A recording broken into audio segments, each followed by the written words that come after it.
Welcome back to my channel. সবাই কেমন আছো? আশা করি সবাই খুব ভালো আছো। আর এটা হচ্ছে জামাই ষষ্ঠীর দিনের ভ্লগ। একটু আপলোড করতে দেরি হয়ে গেল, এডিট করতে দেরি হয়ে গেল। তো সকালবেলা এই যে মা আশীর্বাদ করছে টক দইয়ের ফোঁটা দিয়ে, ধান দুর্বা দিয়ে, এখানে মিষ্টি দই, চিড়ে, আম, কলা, লিচু আর কিছু মিষ্টি দিয়ে ফলাহার মা সাজিয়ে দিয়েছে। তো সকালবেলাও এগুলোই খাবে। আর দুপুরে তো রান্না বান্না হবেই, জামাই ষষ্ঠীর স্পেশাল ভুড়িভোজ। আর এখনো মাকে এই গিফটটা দেবে। এই শাড়িটা জামাই ষষ্ঠীর জন্য কিনে এনেছিলাম, আগে তোমাদের সাথে শেয়ার করেছি, শর্টসে আপলোড করেছিলাম যে শপিং এ যাচ্ছি জামাই ষষ্ঠীর জন্য।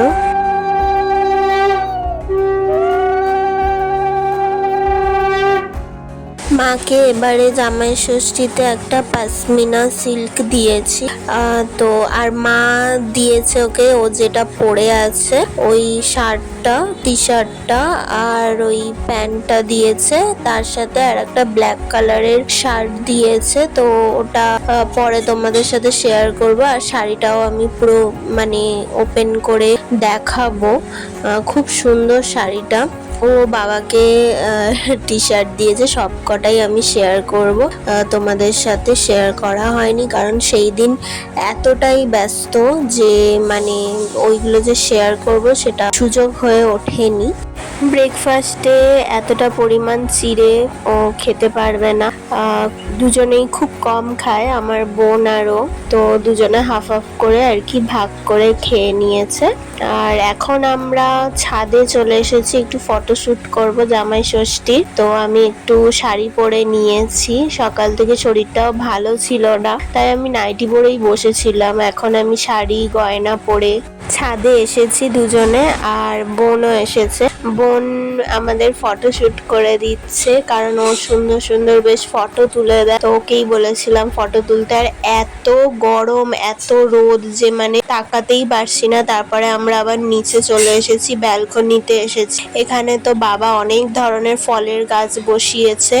তো জামরুল হয়ে আছে, এখন জামরুল পেড়ে খাচ্ছে। তো আমি বললাম একটু ধুয়ে নিতে, কিন্তু ও গাছ থেকে পেড়েই খেয়ে নিল। তো যাই হোক, তো এখানে আমরা ব্যালকনিতে একটু ফটোশুট করে নিলাম। ছাদের থেকে বরং ব্যালকনিতে ফটোগুলো খুব সুন্দর এসেছে। ছাদে এত রোদ, তাকাতেই পারছি না, চোখ বন্ধ হয়ে যাচ্ছে বারবার। আর এতটাই গরম যে মানে থাকা যাচ্ছে না, তাই ব্যালকনিতে চলে এসেছি। আর তারপরে এখন নিচে চলে এসেছি, এসে দেখি বাবা মা দুজনে মিলে রান্না করছে, মাছ ভাজা হচ্ছে, তারপরে মাটন হবে। তো দুজনে মিলেই সব রান্না করছে।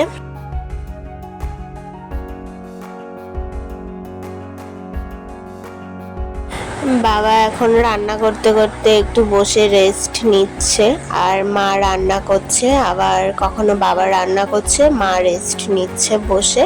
তো দুজনে মিলেই রান্না করছে, আর দুজনের হাতের রান্নাই অসাধারণ, বলে বোঝাতে পারবো না। আর এই যে ওখানে বনু আসছে, সবার ভিডিওগুলো নিচ্ছে।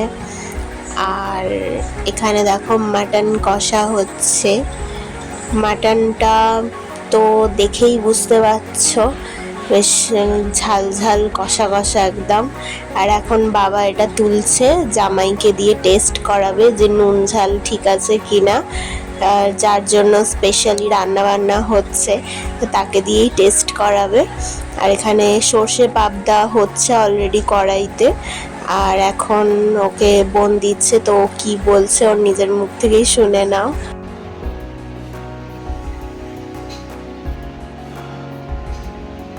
সেই টেস্ট। দাদা এখন মাংস রিভিউ করছে, এটা আমার পাপার হাতের মটন, স্পেশাল মটন।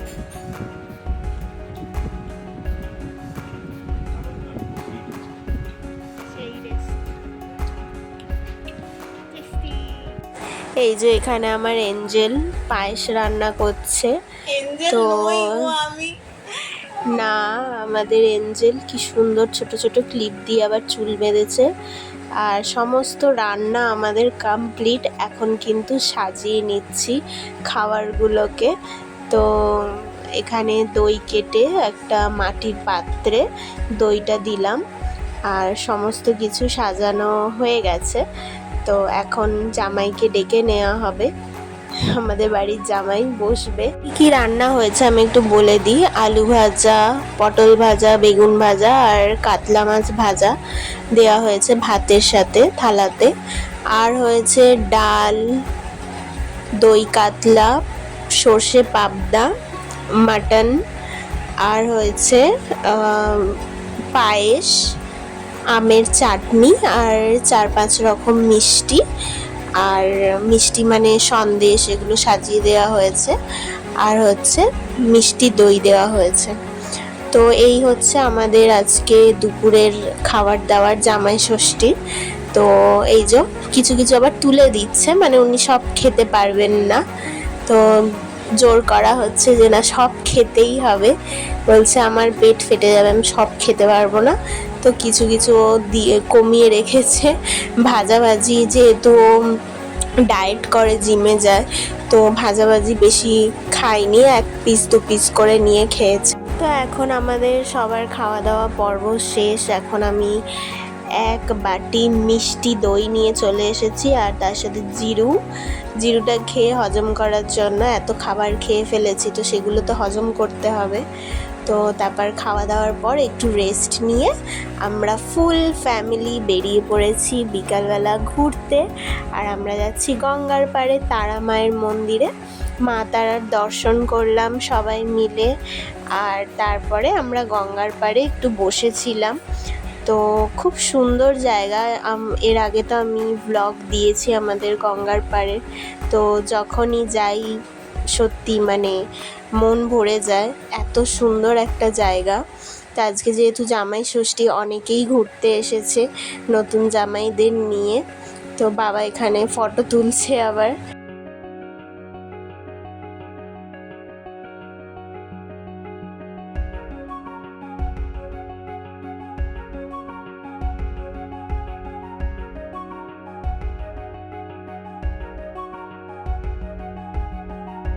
আমাদের এখন যাব হচ্ছে নদীর পাড়ে হচ্ছে জামাই ষষ্ঠীতে ঘুরতে এসে গঙ্গার জল নিতে হবে। আর মা আর চিনি দুজনে মিলে যাচ্ছে গঙ্গার জল নিতে। তো চিনিকে বাবা বলেছে তুমি জলটা তুলে নিয়ে আসো, তো মাও গেছে। যে ও একা যাবে, তো মা ওখানে গেছে, গঙ্গার জল মাথায় দেবে আর প্রণাম করবে মা গঙ্গাকে। তো আমরা যখনই যাই গঙ্গার জল মাথায় দিয়ে আর মা গঙ্গাকে প্রণাম করে আসি। আর এই দেখো বিকালবেলা সূর্য ডোবার পালা। তো কি সুন্দর লাগছে, জলের মধ্যে সূর্যের আলোটা পড়েছে, যেন মনে হচ্ছে জলটা সোনা দিয়ে তৈরি। কি সুন্দর লাগছে ওই জায়গাটা। তো এখন আমরা দেখো বসে আছি, সবাই জল নেওয়া হয়ে গেছে। বাবা এখানে কিছু কোল্ড ড্রিঙ্ক কিনে এনেছে, কারণ ওই দিন তো প্রচুর গরম ছিল। তবে গঙ্গার পাড়ে এতটাই হাওয়া দিচ্ছিল যে গরম আমাদের লাগছিলই না, খুব ভালো লাগছিল। তো তারপর আমাদের কোল্ড ড্রিঙ্ক খাওয়া হয়ে গেছে। এখন আমরা বাড়ির উদ্দেশ্যে রওনা দিয়েছি। তো ব্লগটা আমরা এখানেই শেষ করছি। সবাই ভালো থেকো, সুস্থ থেকো, বাই।